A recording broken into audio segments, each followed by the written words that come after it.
I am a mother of 3 boys, and they consume my life. I try to do everything I can for them, be involved in their schools and their lives, and they keep me very busy. With Connor, I am very involved in Connor's life. We like to watch movies together.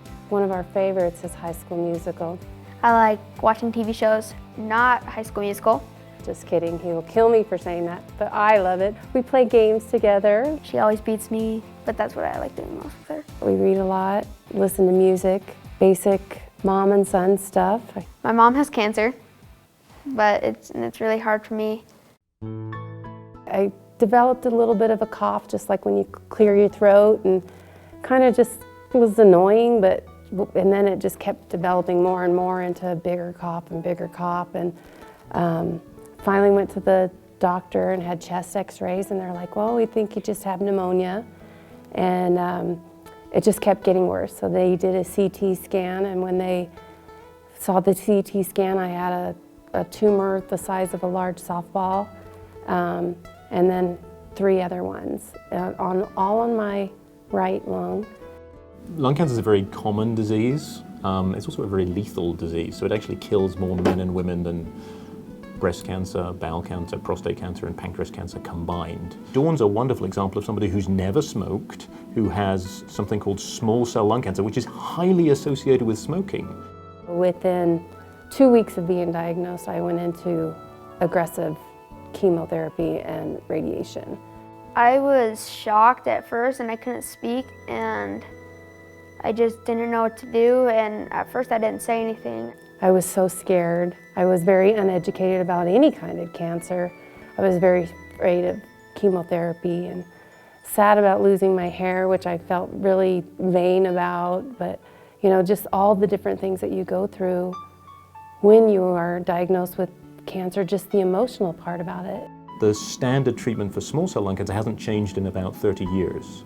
And that's because it's a good initial treatment, but it's not a cure. It's a very effective chemotherapy. One of the books that I read when I was first diagnosed was From Incurable to Incredible. And one of the quotes that stands out in my mind was it was talking about statistics, because the statistics for my cancer are really bad. And it just says, I don't pay attention to statistics because it's about a bunch of numbers about a bunch of people that aren't me. And so that helped me. We really turned it to our faith, and our community, our church, the schools, just surrounded my family. My friends are really helpful, and teachers, they just give me a lot of support. I am re-diagnosed again in October. My tumors came back in different places, so it's metastasized, and went to a different oncologist, Dr. Camage. With Dawn, she initially responded to the chemotherapy, then her cancer started to grow again, and while the guidelines might say go on to the next line chemotherapy, we said, well, you know, you had a good run with the first one, maybe some of the cancer's still sensitive. So we just put her back on the same chemotherapy, and she responded beautifully again. I just really want to help because this has really touched my heart, and it's given me a big purpose to do. He just wanted to raise money because he knows that that's how they find cures for cancer.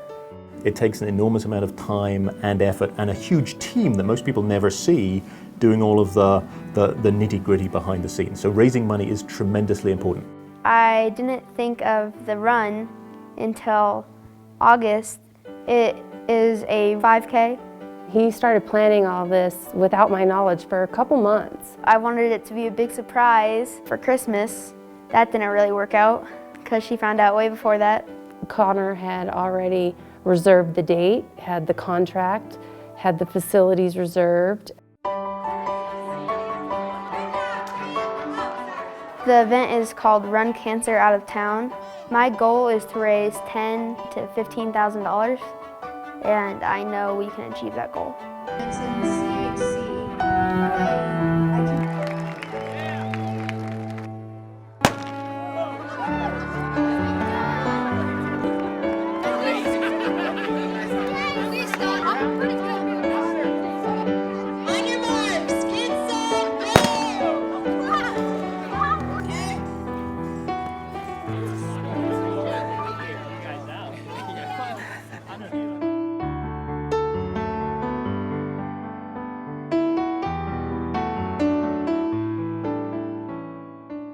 We're so happy. I'm overwhelmed. I had no idea it would to be this great of a turnout. Yeah, it's good. He did a good job. Everybody thought I was too young or too little, but I believe you can never be too small to make a difference. I just can't believe so many people came out and that Connor put this all together.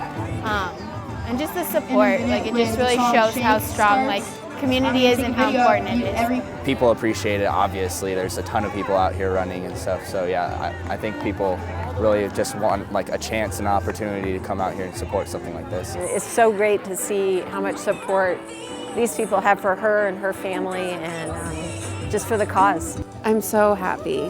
It just brings awareness and it's just amazing. It just warms my heart that so many people would care and come to support me. It's just so amazing. I love it. As a mom, you thank God every day that it's you and not one of your kids. And then to have my dad diagnosed 3 weeks after me, so my siblings, and they're just not used to having cancer in their lives, and now we're surrounded by it. I want to be with her all the time, do things with her, and I just want to spend as much time as I can because every moment is precious and every moment counts. And we're just gonna take each day as a step and know that each day is a gift. And every extra minute that I can be here with my kids and watch them grow is a gift to me. I want to watch them graduate. I want to be that crazy mother-in-law someday, I want to be a grandma, So I am going to fight every day to be here for them.